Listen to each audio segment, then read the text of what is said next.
Ayun guys, diba sinabi ko sasabihin ko na po na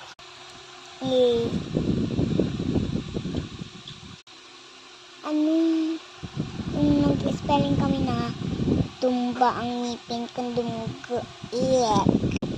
Aray ko po. Hindi na ako makain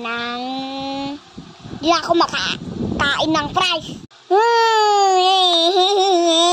Masaya ako, kakibugin na ako. Ito na, uuna na.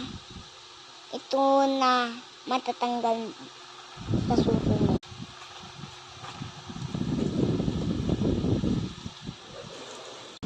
Ayun. Thank you. Welcome.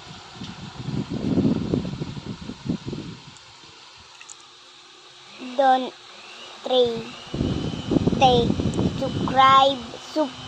subscribe and like. Bye-bye.